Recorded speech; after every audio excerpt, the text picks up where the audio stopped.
Assalamualaikum warahmatullahi wabarakatuh. Bismillah, alhamdulillah, wassalatu wassalamu ala rasulillah Muhammad bin Abdullah mansur rasulillah wa ala alihi wa sahbihi wa mawadah. Rabbi syurah li sadri wa yassir li amri wa hlul 'uqdatam min lisani yafqahu qawli. Wala haula wala quwwata illa billahil aliyyil azim. Amma ba'd. Para santri sekalian rahimakumullah, alhamdulillah pada hari ini kita dapat melanjutkan kembali pembelajaran kita. Dan insyaallah hari ini kita akan membahas tentang tata cara ataupun kesunahan-kesunahan ketika kita dihadapkan kepada seseorang yang sedang mengalami sakaratul maut. Nah, karena pembicaraan kita tentang penyelenggaraan jenazah ya. Jadi sebelum seseorang meninggal ataupun kita melakukan ataupun melaksanakan penyelenggaraan jenazah, itu kita akan dihadapkan kepada yang namanya sakaratul maut. Nah, ketika sakaratul maut itu ataupun seseorang sudah dekat dengan kematiannya, apa saja yang harus kita lakukan? Ya, jadi yang pertama, sunnahnya adalah menghadapkan seseorang tersebut ke arah kiblat ya.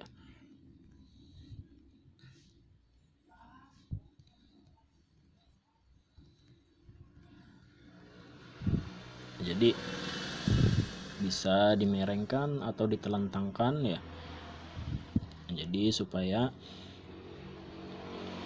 bisa kita lakukan seperti itu. Nah, kemudian yang kedua, disunahkan kita untuk membaca Yasin ya. Membaca Yasin. Hal tersebut sesuai dengan sabda Nabi SAW, Iqra'u ala mautakum Yasin.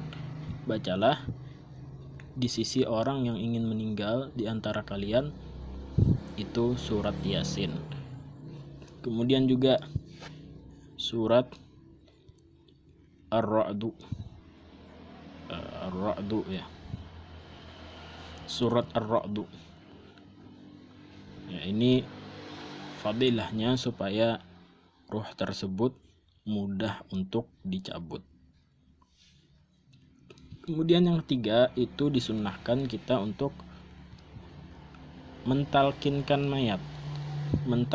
Bukan mayat ya, mentalkinkan orang yang sakaratul maut tadi. Ya. Jadi mentalkinkannya dengan ucapan la ilaha illallah seperti itu.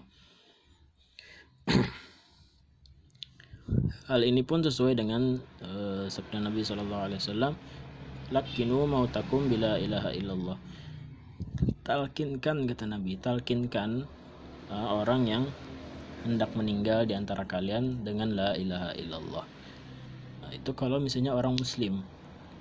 Kalau misalnya orang non muslim, boleh kita ajak dia ya, ketika ingin meninggal dunia, talkinkan, tapi tidak cukup dengan la ilaha illallah, tapi dengan tambahan Muhammadur Rasulullah.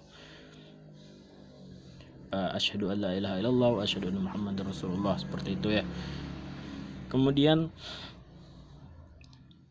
jika seseorang tersebut sudah mengucapkan la ilaha illallah, jangan diajak bicara lagi.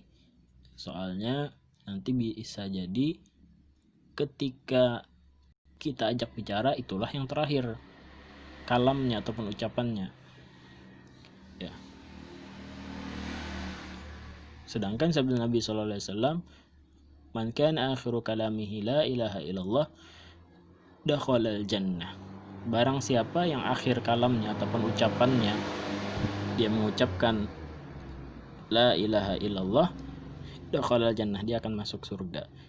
Nah, ini yang diharapkan daripada talqin tersebut ya.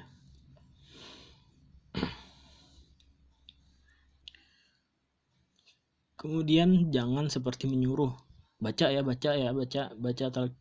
ilaha illallah. Nah, nanti siapa tahu dia bosan ataupun marah. Cukup dengan la ilaha illallah. Ketika sudah ya sudah, diam aja, jangan diajak bicara lagi. Kan biasanya ada orang yang sudah la ilaha illallah, terus kata si mayit la ilaha illallah, tambah lagi sama yang mentalkinkan tadi. Nah itu nanti dikhawatirkan dia menjadi bosan ataupun dia tidak menerima. Nah, kemudian yang keempat yang disunnahkan lagi adalah memberi minum.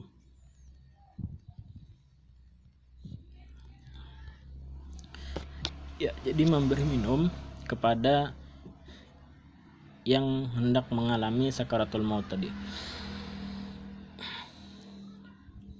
Jadi diceritakan bahwasanya ketika kita ingin meninggal dunia nanti, syaitan itu bersusah payah ataupun dengan segala upaya dia bagaimana caranya supaya kita itu keluar daripada agama Islam ini.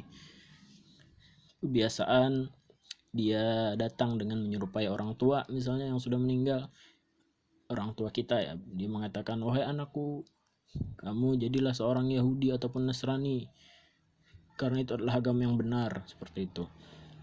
Kemudian dia bawa air, kamu mau air nggak? Ini air, kalau kamu minum ataupun saya kasih, kamu harus keluar daripada agama Islam. Nah hal itu adalah satu ujian terberat nanti.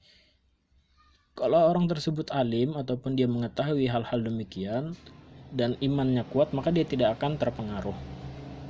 Nah makanya diceritakan bahwasanya seseorang yang sakaratul maut itu mengalami kehausan yang sangat luar biasa.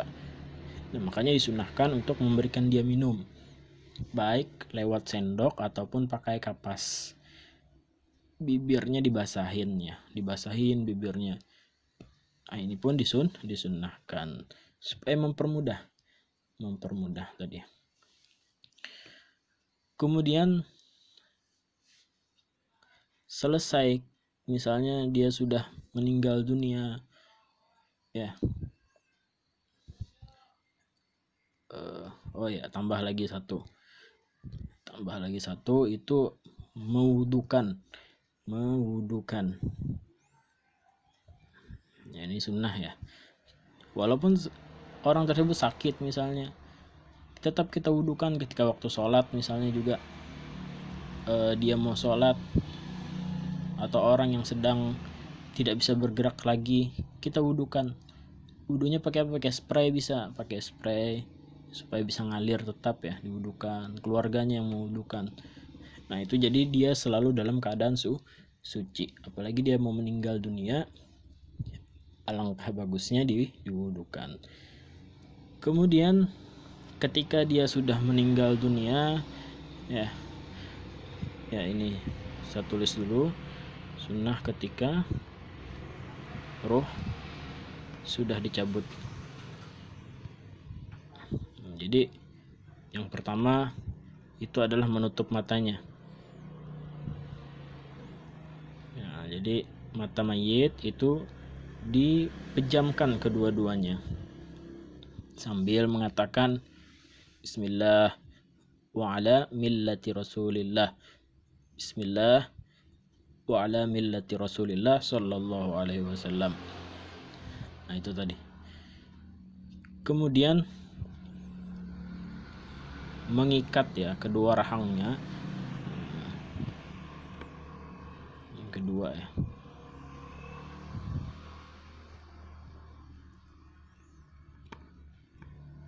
mengikat rahangnya sampai ke atas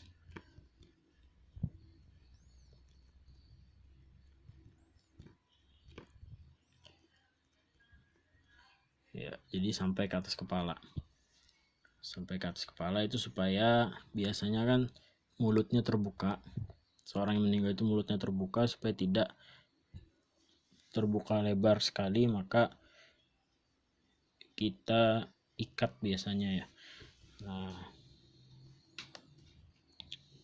dari situ nanti bisa kelihatan seseorang tersebut mayitnya ataupun mayitnya baik, itu terlihat daripada tanda-tanda mayit tersebut. Diantaranya disebutkan bahwasanya seseorang yang meninggalnya bagus itu keningnya berkeringat, kemudian mengeluarkan air mata, ya, kemudian juga wajahnya berseri-seri, cerah, seperti orang tersenyum, seperti itu. Nah, kalaupun orang tersebut matinya tidak baik, itu akan terlihat. Misalnya wajahnya terlihat seperti orang yang sedih, seperti orang yang ketakutan. Kemudian ruhnya tersebut sulit keluar, dan biasanya kedua bibirnya tersebut berbusa. Ini kebiasaan tanda-tanda orang yang meninggalnya kurang baik, ya. Kemudian setelah mengikat, kita lemaskan, ya, melemaskan persendian, ya. Melemaskan persendian, ya. Kita urut sedikit supaya tidak terlalu keras ataupun kaku, ya. Bisa dengan minyak, ya, minyak.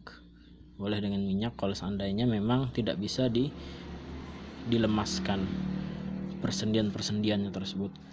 Kemudian mayit tersebut diletakkan di tempat yang tinggi, ya.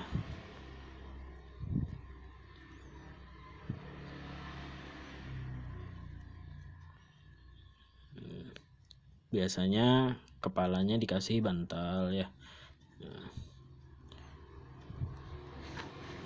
Dan meletakkan sesuatu di perutnya.